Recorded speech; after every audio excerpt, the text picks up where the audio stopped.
ঈদ মোবারক, ঈদ মোবারক। এই নে তোর সালামি। আসসালামু আলাইকুম চাচা, ঈদ মোবারক। ওয়ালাইকুম সালাম, ঈদ মোবারক। আমার সালামি ঘরে নাই নুন, নাম আবার মিঠুন। দেখছস কিচ্ছু নাই। কি মনে করছো তোমারে চিনি না? তুমি তো টাকা রাখো বিকাশে, কিন্তু ঈদের চার্জে আকাশে।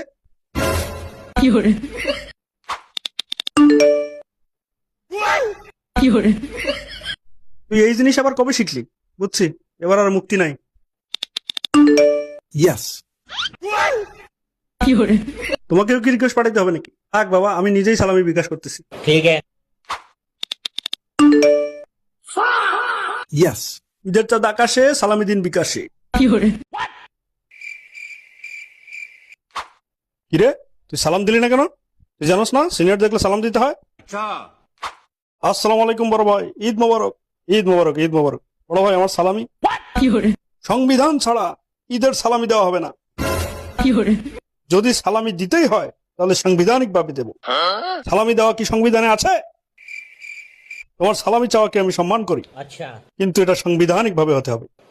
সংবিধানের বাইরে আমি এক চুলও নড়ব না। সিনিয়রের দেখা পাইলে সালাম দিতে হবে, এরকম কিছু কি সংবিধানে আছে? সংবিধানের বাইরে আমরা এক চুলও নড়ব না।